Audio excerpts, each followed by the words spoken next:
Okay, gandang gabi po mga minamahal po namin mga kapatid sa Panginoon, mga kamanggagawa sa ubasan ng Panginoon, mga pastors, mga evangelists, ministers, magandang gabi po sa inyong lahat.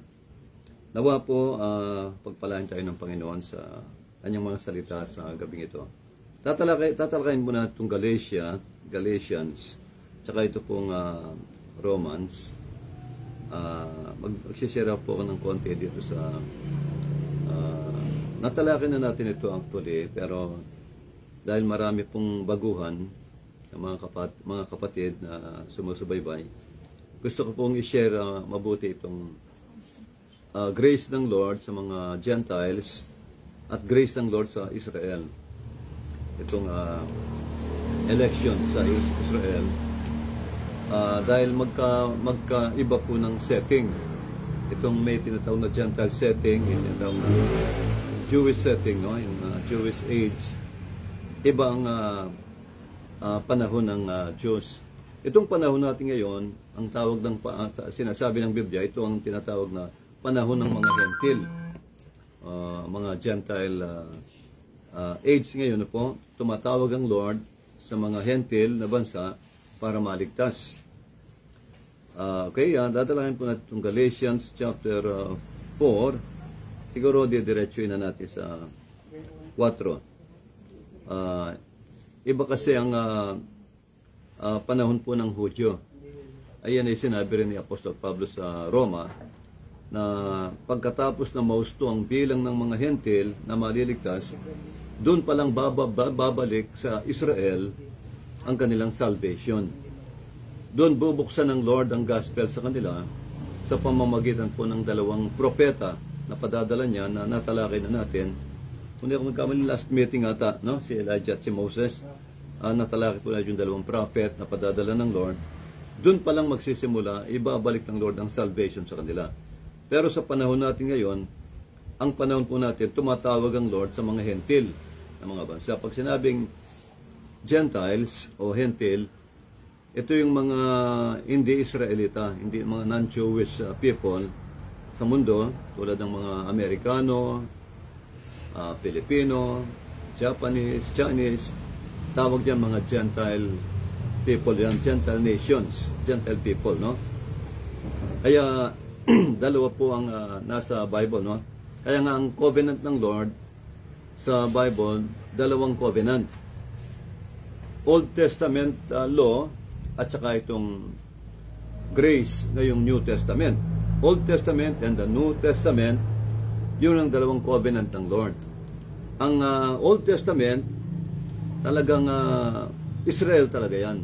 Binigyan ng Lord ang batas sa Israel, hindi sa mga Hentil.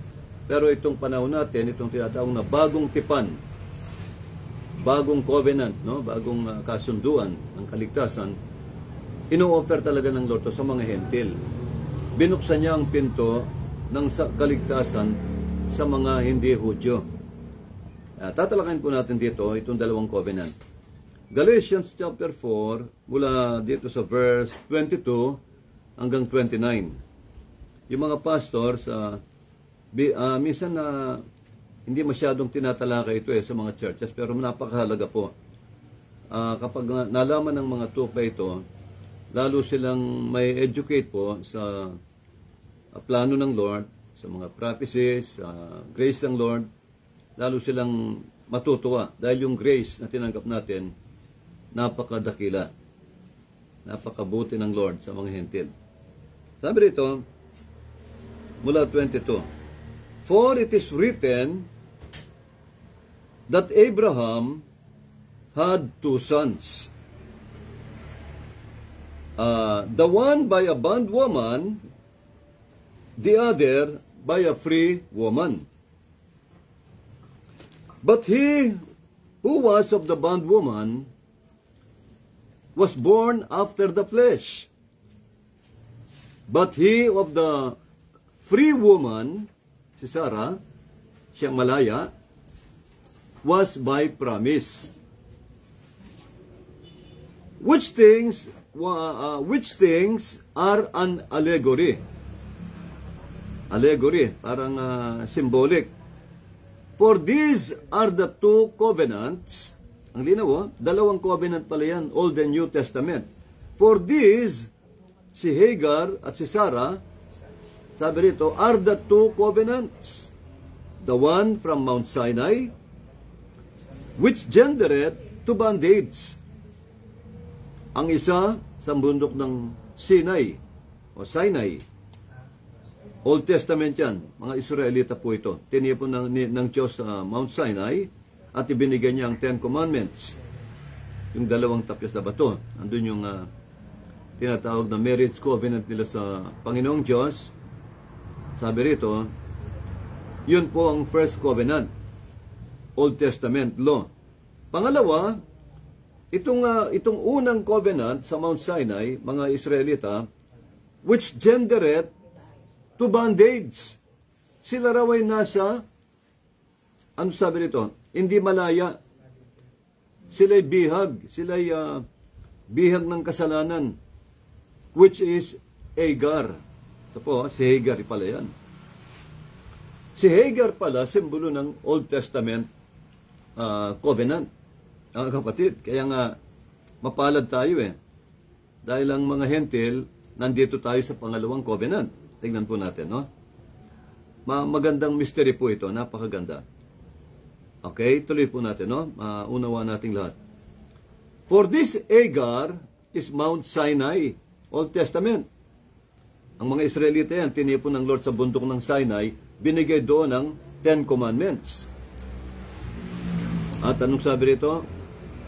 And answered, sabi rito, Hagar is Mount Sinai in Arabia, and answered to Jerusalem. Ito, maliwanag ito. Ito pala ang Jerusalem, which now is, sabi rito, which now is, yung kasalukuyang Jerusalem sa Israel. Yun pala ang simbolo ni Hagar. Ang babaeng alipin, ang babaeng hindi malaya. Kaya nga makikita natin mga kapatid, ang mga Israel ngayon, nasa in bondage sila. Bihag sila ng kasalanan. Bihag sila ng kanilang kasalanan na unbelief. Hindi nila tinanggap si Jesus Christ bilang Savior, bilang Messiah, bilang Redeemer. Kaya nasan sila? Nasa kasalanan sila. Kaya ang Israel pala, o ang Jerusalem, ngayon, which now is, yung kasalukuyan, sila pala ang sinisimbolo ni Hagar, na aliping babae na naging isang asawa ni Abraham. Parang concubine. Ibinigay ni Sarah. Hindi siya legal wife. Hindi legit, no? Kaya ito ang sabi, tuloy ko po. Tuloy pa natin, no? And answered to Jerusalem. Ito pala si Hagar. Ang Jerusalem pala ay simbolo ni Hagar. Alipin, hindi malaya. Which now is, yung kasalukuyang Jerusalem sa Israel. And is in bondage with her children.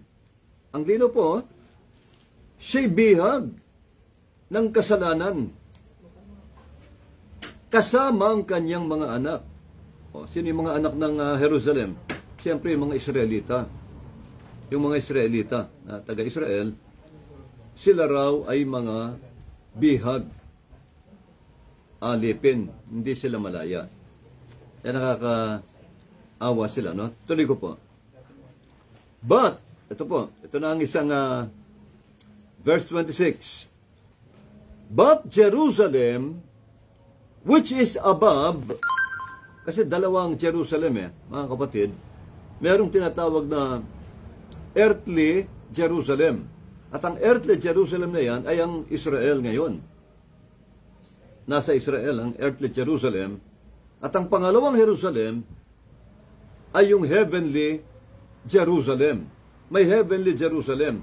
Sabi rito ni Apostol Pablo sa verse 26, but Jerusalem, which is above, is, ano sabi rito? Free. Ngunit ang Jerusalem na nasa langit, na nasa taas, ay malaya. Pero ang Jerusalem, which now is, yung nasa Israel ngayon, sa Israel, sa Middle East, sabi rito, ay simbolo ni Hagar in bondage with her children. Maliwanag po ito, hindi sila malaya. Kaya kawawa sila eh. Kaya nga sabi ni Pablo, kahabagan nyo sila. Sabi ni Pablo sa Gentile Church, sa pamamagitan ng inyong habag at panalangin, maliligtas din ang Israel. Sabi ni Pablo, Apostol Pablo sa Corinto. Kaya maliwanag po ito, makikita natin kung gaano kapalad ang church ng Panginoong Jesucristo. At alam nating lahat na ang church ay hindi Hudyo. Ang church po ay Hentil. Kahit Old Testament, nakaprophesy na yan. Tatawag ako ng hindi tinatawag na bayan ng Diyos upang pagselosin ang aking bayang Israel. Sabi niya sa Isaiah. Tatawag daw siya ng hindi Hudyo, na hindi Israel, kundi Hentil, para pagselosin ang bansang Israel. Kaya nga ang naging bride ni Kristo, naging bride niya o naging asawa niya, ay hindi Israel, kundi Gentile church. Ang naging church ay Gentile bride. At yan ay nasa Old Testament. Alam natin yung type and shadow ni Joseph. Si Joseph ay type and shadow ni Jesus Christ. Alam mo lahat ng mga nangyari ng Old Testament, lahat ng kasaysayan dyan, sabi ng Bible, type and shadow yan ng New Testament. Kaya si Joseph, na anak ni Jacob, na pinagbili ng mga kapatid niya sa Egypt, siya po ay type ni Jesus Christ. Si Joseph, pinagbili ng mga kapatid niya ng 20 pieces of silver. Si Jesus Christ, pinagbili ni Judas ng 30 pieces of silver. Pareho silang pinagbili. Si Joseph ay beloved of his father Jacob. Mahal na mahal siya ni Jacob. Paborito siyang anak ni Jacob sa lahat ng anak niya. Mga kapatid, kasi anak niya sa katandaan eh. At ito pong si Joseph, mahal na mahal ni Jacob, beloved of his father Jacob.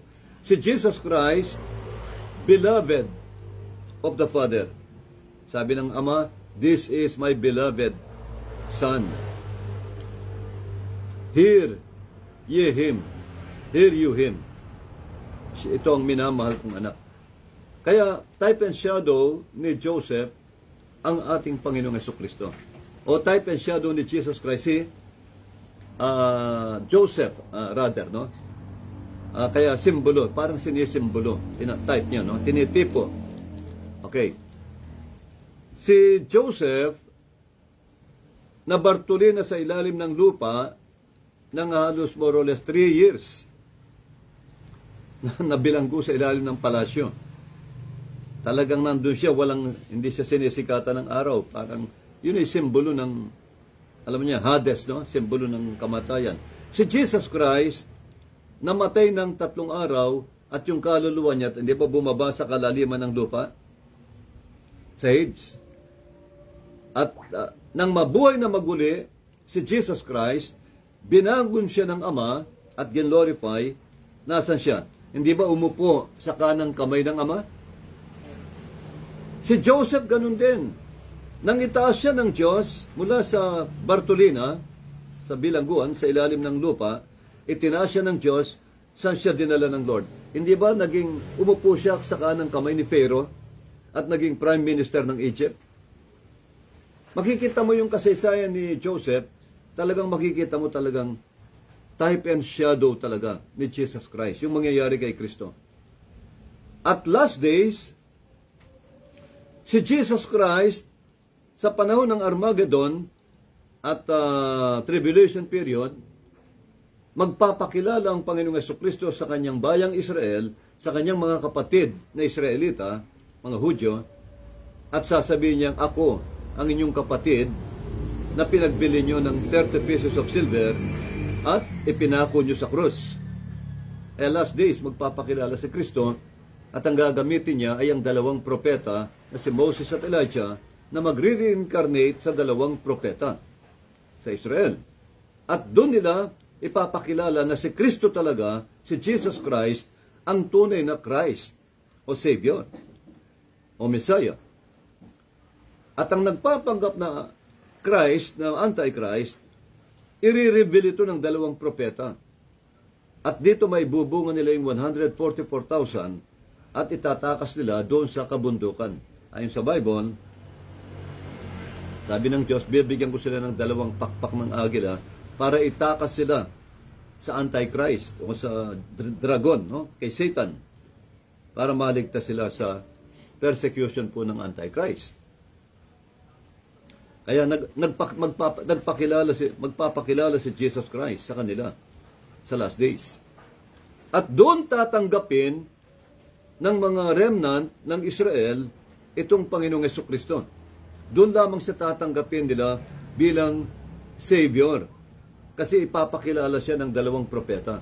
At doon sila tatangis. Ayon sa Sekaraya, mag-iiyakan ng buong Israel. Tatangis sila na parabang namatayan sila ng panganay na anak na lalaki. Tatangis daw sila. Magsisisi sila dahil pinako nila sa krus ang kanilang Messiah. Mga kapatid, parehong-pareho kay Joseph. Si Joseph, bandang huli, nagpakilala sa mga kapatid niya. Ako ang inyong kapatid na pinagbili nyo sa Egypt ng 20 pieces of silver. Di ba mga kapatid? Nakita nyo yung type? O ngayon, nag-asawa si Joseph. Ano ang napangasawa ni Joseph o ni Jose? Hindi siya nag-asawa ng Hudyo o Israel. Hindi siya nag-asawa ng Hebrew. Ano ang napangasawa ni Jose? Di ba Hentil?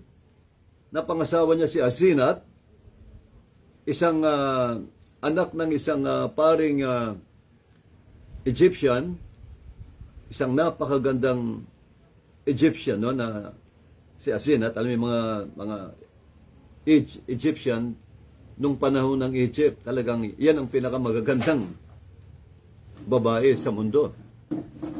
Mahilig silang magpaganda. Mahilig talaga silang kaya mga kapatid, may imagine nyo yung itsura ni Cleopatra, no? Yung itsura niya na napaka talagang maganda. Kaya mga kapatid, kaya makikita nyo, si Jose nag-asawa ng Hentil. At si Jesus Christ, ano ang napangasawa niya? Ano ang pinili niyang bride? Hindi po Israel. Hindi Hudyo. Kundi tayong mga Hentil. Kaya good news ito sa lahat ng Gentiles. Tayo ang napili ni Lord na gawing bride. Gawin niyang katawan o church, mga kapatid. At ang Israel, meron din siyang magandang plano. Tatanggapin niya uli ang Israel, kaya lang sa panahon na po ng tribulation period. Pag ang Antichrist lumusob na sa Israel, kasi sasakupin ng Antichrist ang buong mundo sa pamamagitan ng kanyang sandata na kapayapaan. Nasa Book of Daniel, chapter 8, sasakupin niya ang mundo sa pamamagitan ng kanyang peace covenant. Gagawa siya ng peace covenant. Itong peace covenant na gagawin ng beast, ng halimaw, ng Antichrist, iikutin niya ang mundo. Magpapanggap siyang Diyos, magpapanggap siyang Kristo. At ang unang halimaw, magpapanggap naman na God the Father. Lahat ng power ng dragon na nasa unang halimaw, ibibigay niya sa pangalawang halimaw. Kaya makapagpapababa siya ng apoy mula sa langit sa paningin ng mga hari, mga presidente.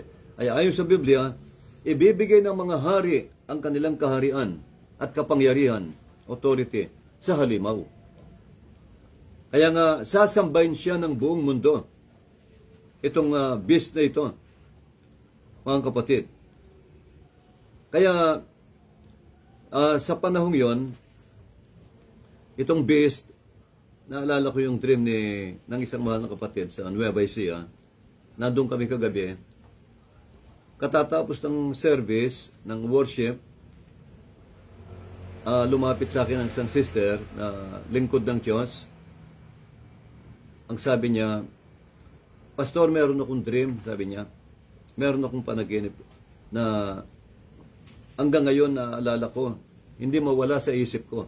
Ganun po ang dream na galing sa Holy Spirit. Kasi iba-iba ang dream eh. Merong dream na galing sa Diablo, mayroong dream na bungang tulog, merong dream na galing sa Holy Spirit, sa Panginoon talaga. Katulad yung dream ni Paraon. Hindi siya mapakali, hindi siya mapalagay. Araw na, tapos na siyang matulog, araw na, naiisip pa rin yan, naguguluhan siya. Yun ang tinatawag, yun ang dream na galing sa Panginoon. Babalik-balik sa iyo yan. Ipapaalala ng Lord dahil may mensahe ang Lord. Ganon din itong si sister na ito. Sabi niya, lagi kong naalala, sabi niya, kakaiba. Nakadream ako ng isang malaking itlog. Sabi niya, itlog. Yung itlog na ito, sabi niya, merong beast sa loob. May halimaw, may hayop sa loob. Parang isang monster, parang isang halimaw na nakahula sa Revelation 13. Sabi niya, itong halimaw na ito, itong beast, minsan nagiging tao, yung hugis ng isang tao, yung nasa loob ng itlog. Ibig sabihin, malapit ang ipanganak, malapit ang mapisa, no? Malapit ang magpakilala, lumabas sa mundo. The beast, no? Yung halimaw. At ang sabi raw ng boses, yan ang sasambahin ng mga tao sa last days. Yan ang magiging Diyos ng mga tao sa huling panahon. Yun ang eksaktong mangyayari sa beast, sabi ng Revelation 13. Sasambahin siya ng lahat ng mga tao sa mundo na ang mga pangalan ay hindi nakasulat sa aklat ng buhay bago palalangin ang sanlibutan. Kasi maraming magpapatatak ng 666. Ibig sabihin, sa revelation ng Panginoon sa atin, revelation po yan. Ibig sabihin, malapit ng mag-rise, malapit ng magpakilala ang Antichrist. Malapit na siyang mandaya. Kasi yung unang 3 taon at kalahati, magpapanggap siyang banal. Iikutin niya ang mundo at gagawa siya ng peace covenant. Di ba panay ang gera ngayon? Tingnan niyo ang gera ngayon. Hindi nagkaayos si Trump at si Putin, no? Itong Russia at ang Amerika. At ngayon, talagang napakatigas ni Putin, no? Itong presidente ng Russia. Ganon din, lalo na si Donald Trump. Kaya hindi sila magkasundo. Parehong talagang may prinsipyo. Ngayon mga kapatid, ang ginagawa nila, nagpapalakasan sila ng armas. Panay ang araw-araw nagde-develop sila ng mga matitinding armas, nuclear, no? Panlaban sa isa't isa, pati ang China, pati ang Great Britain, France, Germany, India, North Korea, Pakistan, Iran. Nakita niyo po, nagde-develop sila patuloy ng mga nuclear weapons na talagang pangwasak sa mundong ito. Yan ang nakahula sa Bible. Yan ang nakahula na 3 woe. 3 woe. Sumisigaw ang angel sa langit. Woe, woe, woe. 3 woe ang sinisigaw niya. Sa aba ng lahat ng nananahan sa lupa dahil sa 3 woe na darating. Ano yung 3 woe? 3 world war sa mundo. 3 world war. Ibig sabihin, natapos na yung World War I, World War II, panahon ng Hapon. Ngayon yung World War III, yun ang Armageddon. Yun ang pangatlong woe. Sabi ng angel, tapos na ang 2 woe, kahabag-habag ang mga nananahan sa lupa. Kahabag-habag. Dahil ang pangatlong woe ay parating na. Sabi niya. Kaya yung pangatlong World War daw, itong nuclear war, Armageddon, yun ang Armageddon eh. Yun daw ang matindi sa lahat. Kasi ang World War III ay nuclear war. Kaya nga walang matitirang, kahit yung mga taniman, hindi mo na matatamnan. Pag bumagsak ang mga nuclear, maraming lupay na masisira dahil sa radiation. Kaya mga kapatid, yun po ang prophecy. Kaya nga malapit na talagang pagdating ng Antichrist. Nasa last days na po tayo, kaya kailangan ng salita ng Lord saliksikin na. Maunawa nating lubos ang nakasulat. Kasi ang sabi ng Panginoon, kailangan abutin natin yung kapuspusan ng laki ni Kristo sa kaalaman, sa kapangyarihan, sa pananampalataya. Ibig sabihin, wala na tayong alinlangan. Naunawaan na natin bawat mystery. Ito ang layunin ng Lord, mga kapatid, na may share niya ang lahat ng mystery sa Bible. Kasi maraming Kristiyano, nakakausap po mga Kristiyano sa iba't ibang denominations, hindi nila alam ang prophecy. Mga kapatid, nasa panahon tayo ng Gentile dispensation ngayon. Anong sabi ni Apostol Pablo? Bago ko ituloy itong ating text, pakinggan niyo po itong sinabi ni Apostol Pablo sa Roma 11:25 para makita natin itong propesiyang ito. Romans chapter 11, 25 and 26. For I would not, brethren, that you should be ignorant of this mystery. Of this mystery. Tandaan niyo po, may misteryo ito. May mystery o hiwaga na kailangang tuklasin. Kasi maraming mananampalataya, lalo na yung mga baby Christian, mga baguang mananampalataya, hindi nila alam ito, itong propesya. Mga kapatid, pag biglang dumating si Jesus Christ, hindi natin naintindihan yung plano ng Lord. Ayon sa Bible, hindi ka mararapture. Kasi ang kukunin daw ng Lord, a perfect church, without blemish, without wrinkle, sabi niya, should be brought to heaven. Ito ang kanyang irarapture. Kaya kailangan maunawaan nating lubos at lahat ng mystery. Sabi rito, no? Ayaw kong maging ignorante kayo sa misteryong ito, lest you should be wise in your own conceits. That blindness in part, bulag pala ang Israel ngayon. That blindness is in part is happened to Israel until the fullness of the Gentiles become in. Ang dino po, ang pagkabulag ng bansang Israel ngayon ay pansamantala lamang, sabi ni Apostol Pablo. Ngayon bulag sila. Bakit bulag? Hindi nila alam ang gospel. Hindi nila kinikilala ang New Testament na na scripture, no? Hindi nila kinikilala si Jesus Christ bilang Savior o Son of God. Kaya nga, bulag sila pagdating sa faith kay Kristo. Pagdating sa gospel, sabi ni Apostol Pablo, concerning the gospel, they are the enemies of God. For your sake, sabi niya sa Roma. Nasa Romans 11. Concerning daw sa Ebanghelyo, kalaban sila ng Lord. They are enemies of God. For your sake, Gentiles, sabi niya, ni Pablo, alang-alang sa inyo mga hentil. Pinatigas niya ang puso ng Israel para mabaling sa mga hentil ang kaligtasan, ang biyaya. Pero sabi ni Paul, that blindness in part is happened to Israel pansamantala lang until the fullness of the Gentiles become in. Fullness, ibig sabihin hanggang sa mahusto ang bilang ng mga hentil na tatawagin. Kasi meron lang siyang mga chosen people sa mga Gentiles. Hindi naman lahat ng hentil maliligtas. Nasa Bible yun. Many are called, but few are chosen. Hindi lahat maliligtas. Meron lang mga chosen. At yung mga chosen na yan, yun ang hinahanap ngayon ng Panginoon. At pag yan nahusto na raw ang bilang, na kumpleto na, natawag ng lahat. Anong sabi rito? Then shall all Israel be saved. Doon babalik sa Israel ang biyaya ng kaligtasan. Sinong mangangaral? Tapos na ang rapture.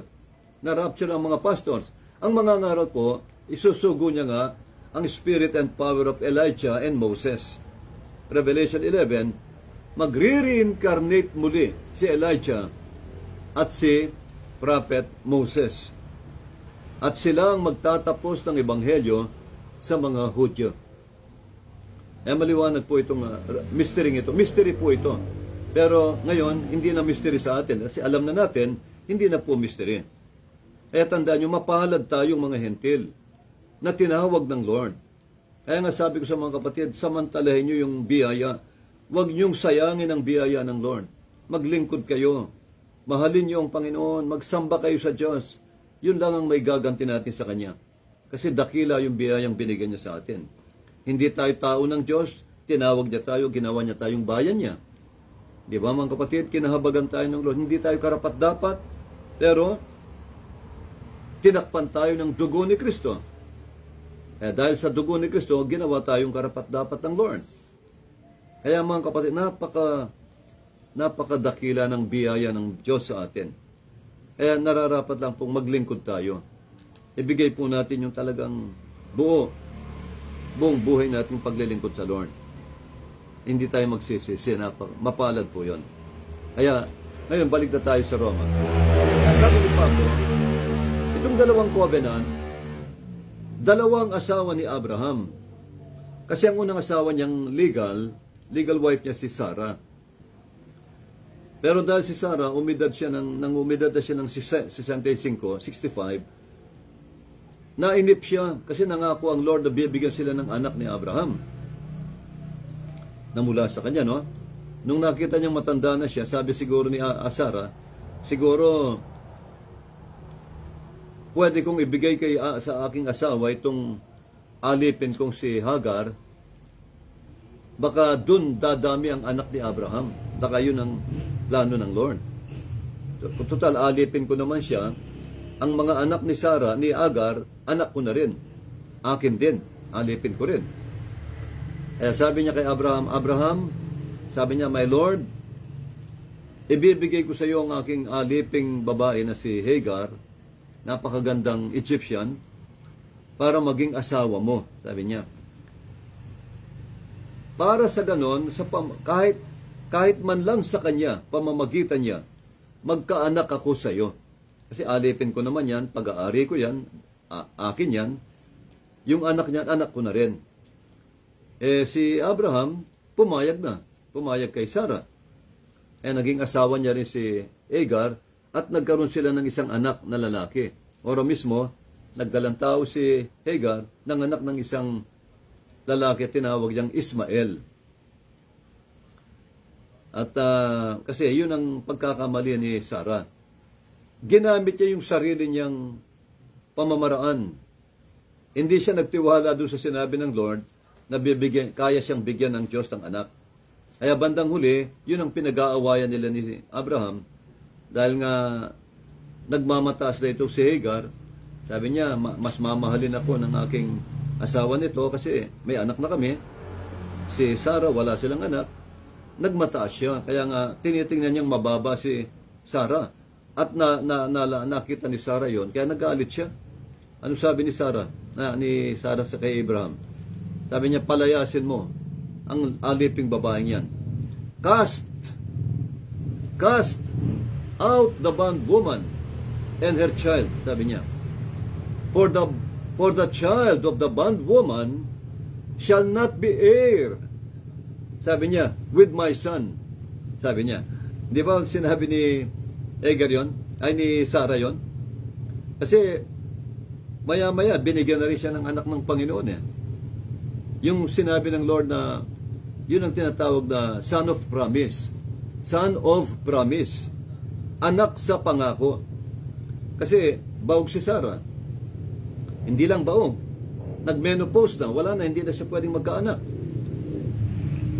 Isipin mo po yung edad na 89 years old. Paano magkakanak ang 89 years old? Mga kapatid, lolang-lola na talaga. Pero sabi ng Lord, bibigyan kita ng anak. Sa susunod na taon, ganitong panahon, may karga-karga ka ng sariling anak. Nangyari po yan, binigyan siya ng Lord ng anak. Nang magkaanak na siya, sabi ni Sarah kay Abraham, palayasin mo na yung alipin. Total may anak na tayo, palayasin mo na yung aliping babae at ang kanyang anak. Hindi pwedeng magmana ang anak ng aliping babae kasama ng aking anak na si Isaac o Isaac. Kaya nagalit si Abraham, ayaw niya. Sabi niya, pamilya ko na yan.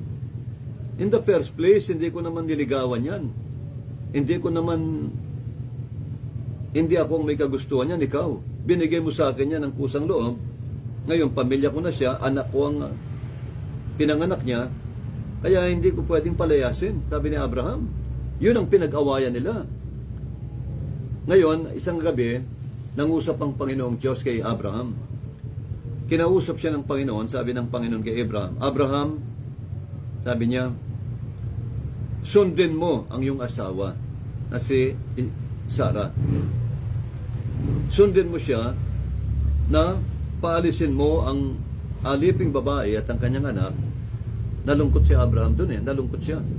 Kaya lang dahil masunurin sa Diyos, sinunod niya. Huwag kang mag-alala, Abraham.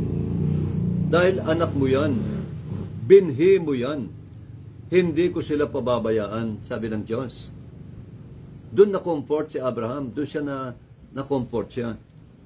Kaya yun, binigyan siya siguro binigyan ng asno, binigyan ng masasakyang kamelyo o anuman. Maaaring binigyan pa ng ginto o pilak, pagkain, inumin, para baunin nila sa paglalakbay sa disyerto. Binigyan ni Abraham si Hagar at ang anak niyang si Ismael. Pero malungkot siya, siyempre anak niya na yun, mga kapatid.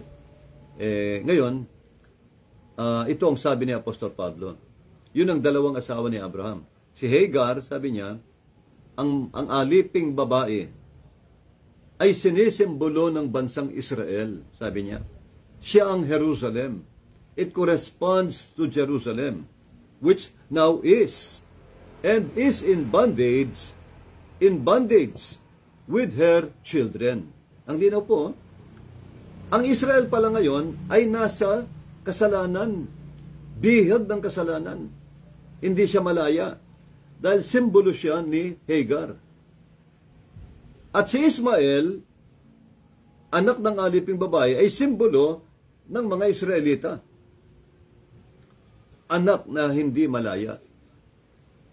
Yun ang katotohanan. Kaya mga kapatid, maraming pastors sa mundo, pag nakakita ng Hudyo, naku mga kapatid, nung dumating yung ambasador ng mga Hudyo sa Pilipinas, nakasama ng iba't ibang mga ngaral, makita mo, kulang na lang sambahin yung Hudyo. Kulang na lang po, hindi lang yakapin. Kung pwede lang sambahin na luluhuran nila. Para bang nakita nila si Jesus Christ. Pero ang totoo, nasa sumpa po sila. Mas mapalad po kayo kaysa sa mga Israel ngayon, mga kapatid. Ang sabi ni Pablo, kahabagan nyo ang Israel. Ang Israel, ang kalagayan nila ngayon, mga kapatid, kahabag-habag. Kaya nga lagi silang may gera. Lagi silang magulo. Bakit? Kasi mga kapatid, hiwalay sila kay Kristo. Na kay Kristo lang po ang kapayapaan. Na kay Kristo lang ang kaligtasan. Si Jesucristo lang ang daan ng kaligtasan. Nasa Kanya lang ang tunay na kapayapaan. Tinakwil nila si Kristo. Tingnan nyo ang Israel, di ba lagi silang may gera?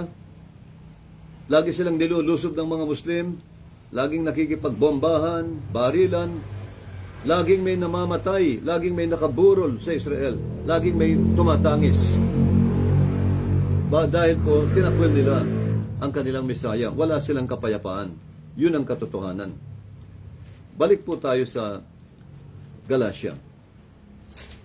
Para makita natin makumpleto itong sinabi ni Apostol Pablo. Sabi pa ni Paul, si Hagar, siya ang Mount Sinai, verse 25, which is Mount Sinai in Arabia, and answereth to Jerusalem. Tingnan nyo, it corresponds to Jerusalem. Siya ang sinisimbolo ngayon, o tinutukoy niya itong Jerusalem, o Israel ngayon, which now is, and is in bondage with her children. Hindi malaya ang Israel ngayon. Ang malaya po ay ang church ng Panginoon sa mga hentil. Tuloy natin, tingnan mo ito. Dalawa ang Jerusalem. Kailangan po maunawaan natin to, no? Maraming Kristiyano hindi nila alam na dalawa ang Jerusalem. Ang Jerusalem sa Bible ay may compound meaning. Una, ang earthly Jerusalem na nasa Jerusalem ngayon. Pangalawa, itong heavenly Jerusalem na nasa langit, nasa taas. Sabi ni Paul, but, verse 26, Galatians chapter 4, verse 26, but Jerusalem, which is above, nasa taas. Ngunit ang Jerusalem, yung heavenly Jerusalem, na nasa langit, nasa taas ngayon, is free. Siya'y malaya, which is the mother of us all. Tingnan niyo po, na siyang ina nating lahat. Ang New Jerusalem sa langit, di ba nabasa niyo sa Revelation 21? Nakita ko ang bagong Jerusalem, bumababa galing sa langit. O may bagong Jerusalem. Yun ang heavenly Jerusalem. At ang heavenly Jerusalem ay walang iba kundi ang Church of the Living God. Yun ang church. Basahin niyo po. May magtatanong, saan nyo nabasa yan na ang Jerusalem ang New Jerusalem ang church? Nasa Hebrew chapter 12, mga kapatid. Napakalinaw po.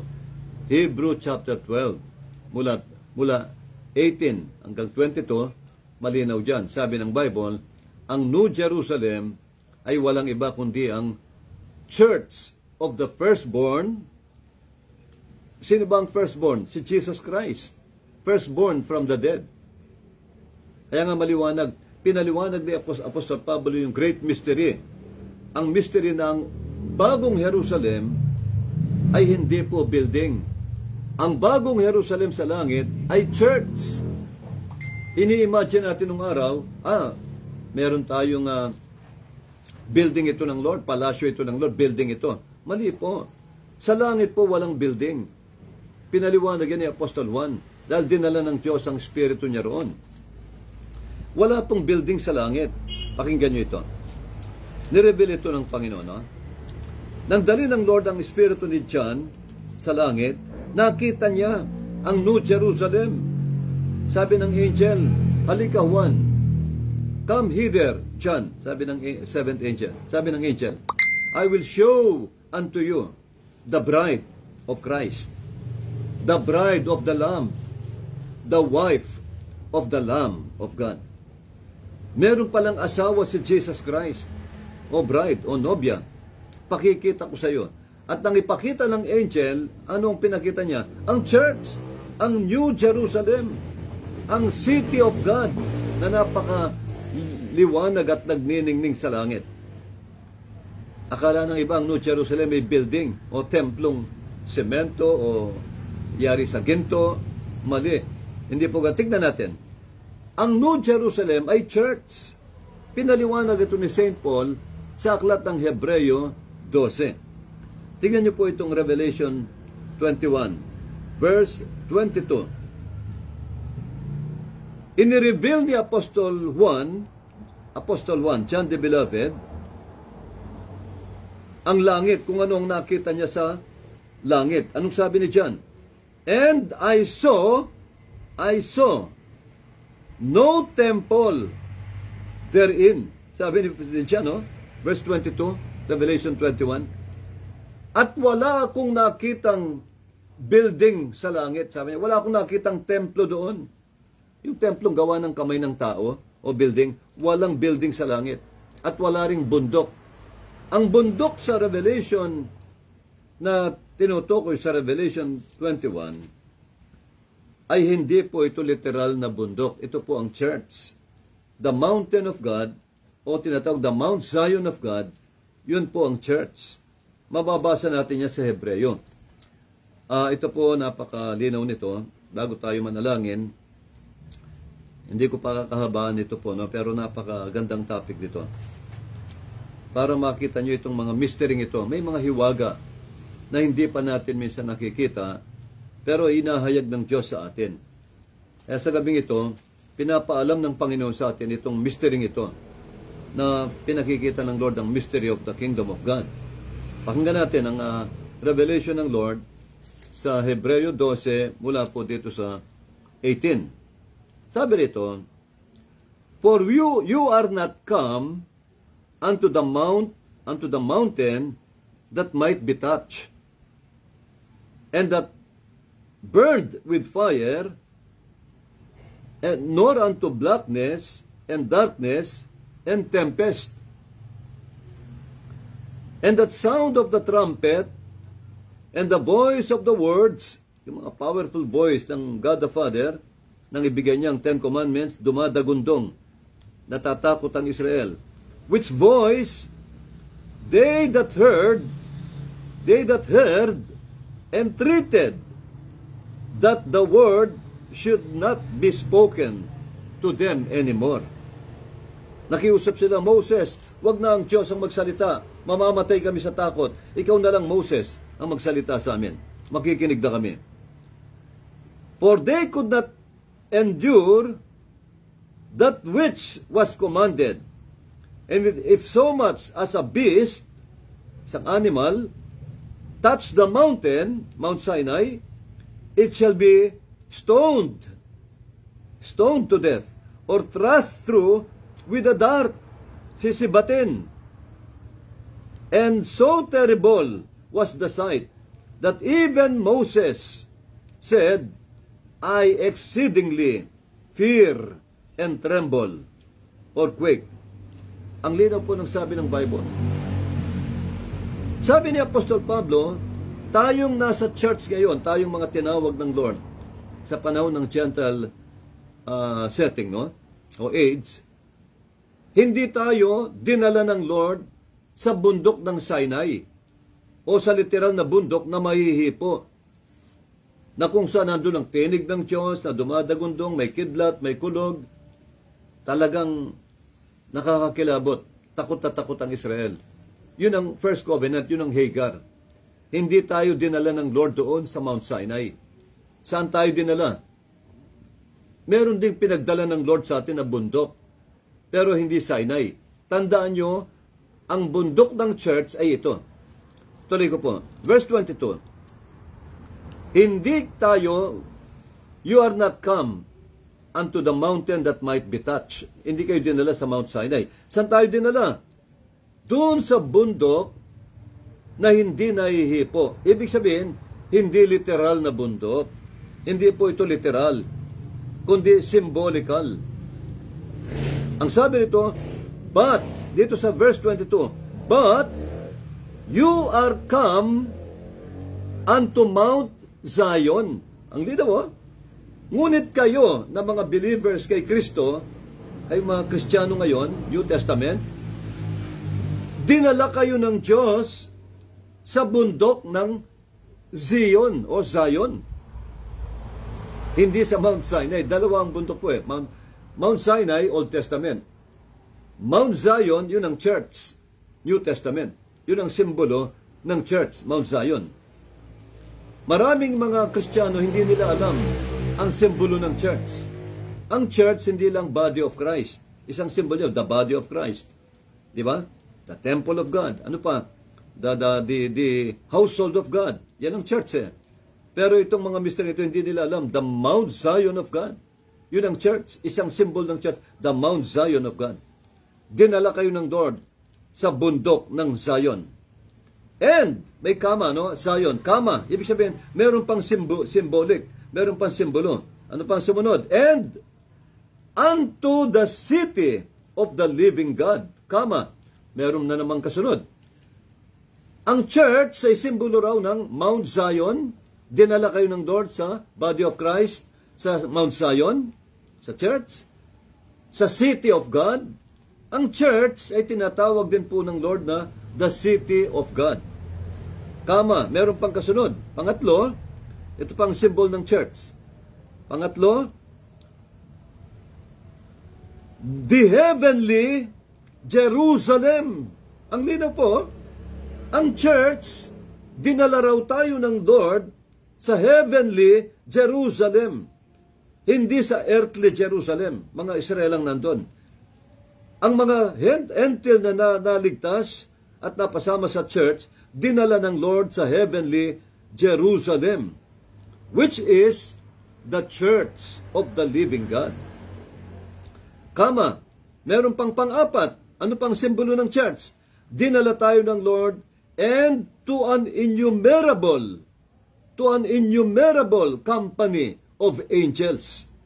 Dinala tayo ng Diyos sa hindi mabilang na pulutong o samahan ng mga anghel.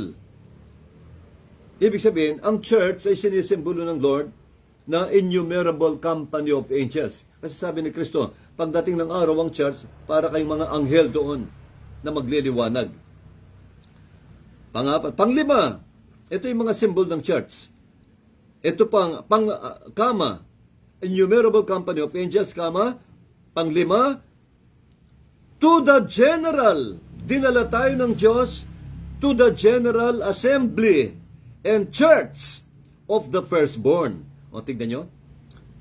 Dinala tayo ng Lord sa church, sa general assembly ng church ng Panginoong Jesucristo. Siya ang firstborn. Kaya nga lahat ng yan, simbolo ng church. Ang linaw, binanggit dito ang church. Ang Mount Zion ay church. Ang Heavenly Jerusalem ay church. Ang New Jerusalem ay church. Ano pa? Kama. To the general assembly and church of the firstborn, which are written in heaven, and to God the judge of all, and to the spirits of just men made perfect. Praise the Lord. Lastly, last but not the least, ito po. And to Jesus, dinala tayo ng Diyos kay Jesus, the mediator of the New Testament o Covenant. Kaya maliwanag po, ang New Jerusalem ay sinisimbolo ng church. Hindi po ito literal na building. Dahil sabi ni Paul, sabi ni St. John, the beloved, wala akong nakitang building sa langit. Walang templo roon, sabi niya. Ang nakita niya, church of the living God. At ito maliwanag na pinaliwanag ni Paul, ang mystery ito, sa Hebrew chapter 12. Bakit alam ni Paul ito? Kasi si Paul, hindi lang si John ang nakarating sa langit. Si Paul ay dinala rin po ng Diyos sa langit. Siya yung nagsabi sa Korinto. Sabi niya, may kilala akong tao. I know a man. Sabi niya, may kilala akong tao. Hindi niya sinabing, ako yung taong yon. Hindi sinabi ni Paul. Nagpakumbaba siya. Nakita niya ang mga bagay na nasa langit na hindi dapat makita ng tao. Napaka-glorious, napakaganda.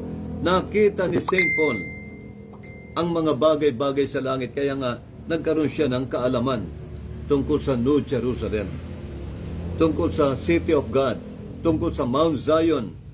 Pagdating mo roon, wala kang makikitang bundok doon na literal. Mga kapatid, spiritual na bundok, at yun ang Church of the Living God. Kaya nga ngayon mga kapatid, mapalad po tayo dahil napasama tayo sa Church of the Firstborn o sa Church ng Panginoong Jesucristo. Ang Israel, maliligtas sila sa panahon po ng tribulation period. Sa kalagitnaan ng tribulation, ira-rapture ng Lord ang church. Kaya nga 3.5 years, nagpipiesta tayo sa langit. Meron tayong great reunion doon ng lahat ng kapatid natin sa buong mundo. Habang yung 3 taon at kalahating natitira, 42 months, ginegera ng Diyos ang mga nagpatatak ng 666. Pati ang halimaw, ang beast, gegerahin niya sa tribulation. Uulan ng bato na ang bigat ay 34 kilos. The weight of a talent. Ang isang talento ay 34 kilos. Grabe, umuulan yan. Milyon-milyong bato umuulan na may umaapoy, may granizo. Grabe po. Magiging salot ang mundong ito. Kaya tayo naman, 3.5 years, nandun sila nagpipiesta ron. Nagkakaroon ng great reunion. Kasama ang Panginoong Jesucristo. Sa mahabang mesa. Napakaganda, mga kapatid. Kaya, pagkatapos po ng, bago matapos ang 7 years tribulation, bago maubos ng Antichrist ang Israel, dahil gegerahin niya ang Israel, bababa ang Panginoong Jesucristo sa Armageddon, kasama na ang church. At doon na po, tatapusin ng Lord ang kasaysayan ng mundo. Itong kasalukuyang mundo. Babaguhin niya ang mundong ito. para maghari siya ng 1,000 years pagkatapos yung tinatawag na bagong langit at bagong lupa. Kaya itatalakay natin sa susunod dyan kung lolobin ng Lord para makita nyo ano bang magiging itsura ng mundo pagkatapos ng 1,000 years na paghahari ni Kristo. Pwede nating talakayin sa Bible, mga kapatid. Kaya yun po ang kaibahan ng church sa Israel. Ang ginawang asawa ni Kristo o bride ay hindi po Hudyo, kundi mga Hentil. Ang naging asawa ni John, ni Apostol, not Apostle, na si anak ni Jacob na si Jose, o Joseph sa Egypt, ay Hentil, hindi po Hudyo. Si Asenat, na type ng church ngayon. Si Asenat ang type ng church, at si Jose ang type ni Jesus Christ. Ang mapapangasawa ni Jesus Christ para maging bride o maging church ay Hentil, hindi po Hudyo. Kaya manapakapalad po natin. Bakit? Sapagkat binigyan tayo ng Lord ng faith kay Jesus Christ. Binigyan tayo ng malambot na puso na sumampalataya kay Yesu Kristo. Kaya pinatawad tayo ng Lord at binigyan ng Holy Spirit. Yun ang earnest ng ating tinatawag na inheritance, ang Holy Spirit. Kaya nga sabi ng Bible, ang Israel walang Holy Spirit. Ang Holy Spirit nasa church. Kaya mapalad po tayo dahil tayo ang ginawang bride o wife ni Jesus Christ. Kaya yun po ang malaking biyaya ng Panginoon sa atin, mga kapatid. Kaya ingatan natin ang biyayang yan. Sabi nga ni Paul, mahalin natin ang Lord, patuloy natin tayong maglingkod sa Panginoon. Ibigay po yung para sa Panginoon. Yun ang napakahalaga. Ibigay natin yung tamang paglilingkod, mga kapatid. Huwag tayong manghihimagod. Huwag tayong manghihinayang sa mga paglilingkod sa Lord. Yung mga pagsamba-samba natin, pagdalo sa Bible study, para sa Panginoon yan. Blessing po yan. Diyan lang natin nag-glorify ang Lord, lalo na sa worship, mga kapatid. Huwag na huwag kayong mag-a-absent po sa araw ng pagsamba. Dahil yan po ang obligasyon natin sa Panginoong Diyos. Napakahalaga po niyan, mga kapatid. Kaya siguro magpo-post muna tayo rito. Itutuloy natin sa susunod. Itutuloy po natin ito. Napakagandang topic. Kalahati pa lang ito. Tutuloy natin itong napakalaking grace, biyaya ng Diyos sa mga hentil. Kaya nga sabi ni Apostol Pablo, hindi pa pumasok sa puso nyo o sa isip nyo kung gaano kaganda, kung gaano kadakila ang biyaya, ang nahinanda ng Diyos para sa inyo, church, para sa inyo mga mananampalataya. Grabing grace po ang binigay ng Lord sa atin. Higit sa mga Hudyo. Ang grace na binigay ng Lord sa Gentile church niya ay higit kaysa sa mga Hudyo. Tandaan niyo po, ang wife ni Kristo, siyang reyna ng Panginoon, no? Kapag umupo ang hari, saan uupo ang reyna? Siyempre sa tabi ng hari. Anong sabi ni Kristo? Kung saan ako naroroon, kayo rin ay naroon din. Maliwanag po ito. Pero ang Israel, nasan sila? Nandun sila sa bansa nila. Mga kapatid, tatalakay natin next meeting yan, no? Mga natural people sila na magpaparami, may namamatay, may pinapanganak. Sabi ng Lord, imumultiply ko sila. Manganganak pa rin sila. Natural people. Pero ang church, hindi na kayo natural people. Kayo po'y mga glorified body na. Meron na kayong theophany bodies. At kayo po ay may buhay na walang hanggan. Meron kayong eternal life. Kayong mga tumanggap kay Yesu Kristo sumampalataya, kayo lang ang may buhay na walang hanggan. Mga kapatid, ito ang katotohanan. Mga kapatid, napakapalad po natin. Sabi ng Panginoon, hindi na kayo mamamatay, hindi na kayo magugutom, hindi na kayo iiyak, wala nang lungkot. Papahirin ko ang luha sa inyong mga mata at hindi na rin kayo tatanda. Sabi niya, hindi na kayo manghihina. Forever young. Totoo yan, mga kapatid. Ganyan ang church. Kung papanong si Kristo, ganun din kayo. Meron kayong buhay na walang hanggan.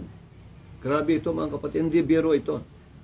Hindi biro-birong biyaya ito. Pero ang Israel, next meeting, tatalakayin natin yan. Para makita nyo lalo ang kaibahan, no? Kaya siguro, okay na po ito pray na po tayo siguro. Ama, nagpapasalamat po kami, Panginoon, sa mga salita mo na muli na naihayag mo sa amin. Ang mga great mystery ito ng iyong salita, naihayag muli sa mga anak mo. Napakapalad po namin, Ama, Panginoon. Maraming salamat sa dakilang biyaya na binigay mo sa iyong iglesia, sa Gentile bride mo, sapagkat hindi kami karapat-dapat, Panginoon. Salamat sa iyong banal na dugo. Salamat sa kamatayan mo sa krus ng Kalbaryo, Lord Jesus. At kami po'y ginawa mong mga karapat-dapat sa kaligtasan ito. Kahit kami hindi karapat-dapat, kahit kami hindi perpekto, maraming salamat. Dalahin ko po ang mga aral na ito, ang mga mystery ito na hinayag mo through your servant, Lord. Dalahin ko ito'y maitatak sa ito sa puso't isipan at kaluluwa ng mga nakikinig na mga tupa mo, na mga tunay mong mga lingkod. Upang ito'y maibahagi rin nila, Lord, ng tama sa lahat ng nakikinig na nangangailangan ng kaligtasan. Idinadalain ko, Panginoon, na lahat po ng mensaheng ito hindi masayang. Lord, sinabi mo sa iyong salita, ang mga salita na lumabas sa aking bibig ay hindi babalik sa akin na hindi nagampanan ng kanyang misyon o layunin. Kaya Lord, ang mga salitang ito na napaka-precious, napakahalaga, dalahin ko ito'y pahalagahan ng lahat ng nakinig.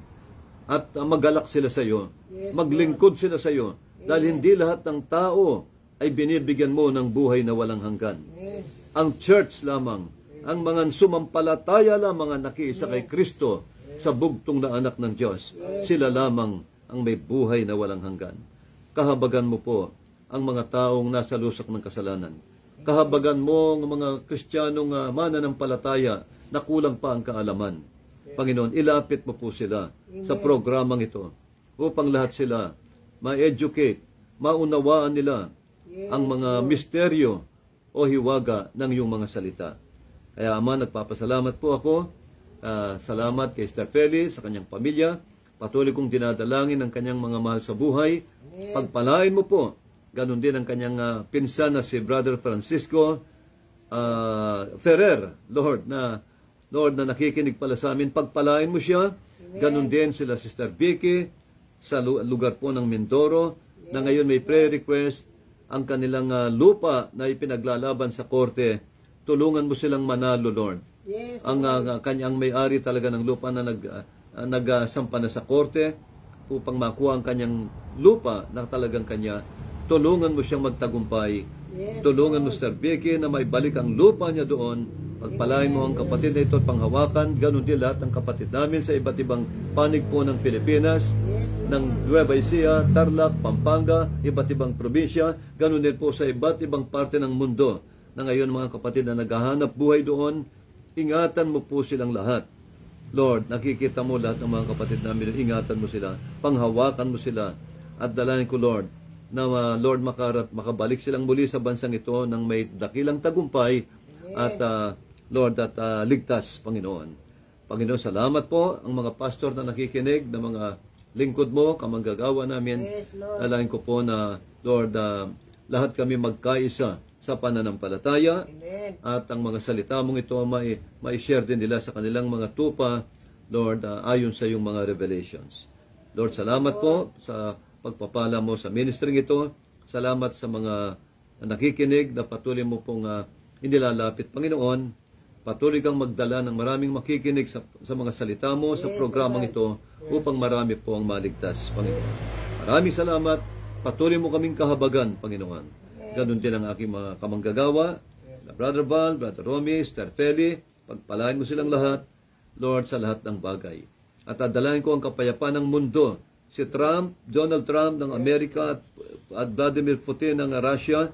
Dalain ko, Lord, na panghawakan mo sila Xi Jinping, sila Kim Jong-un ng North Korea, at iba't ibang mga bansa.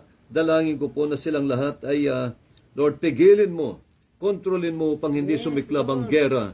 Lord, bigyan sila ng malinaw na pag-iisip, Lord, at mapayapang pag-iisip upang hindi nila sirain ang kanilang mga bansa. Dalayan ko po na patuloy mong pigilin ang mga digmaan.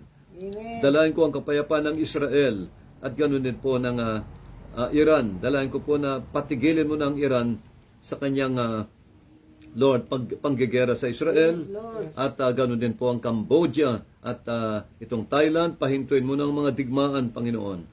O Lord, sawayin mo ang China sa kanyang pambubuli sa Pilipinas. Gapusin mo si Xi Jinping. Gapusin mo ang China upang hindi po makapanggulo, makapangbuli sa aming bansa. Panginoong Yesus, patuloy niyo pong gamitin ang Amerika upang, Lord, lumayo ang China sa bansang ito, Panginoon. Amen. Kung paano ginamit mo ang Amerika sa panahon ng mga Hapon at Kastila, gamitin mo rin ang Amerika sa last days na ito upang ang bansang Pilipinas ay patuloy niyo pong magamit sa iyong banal na gawain.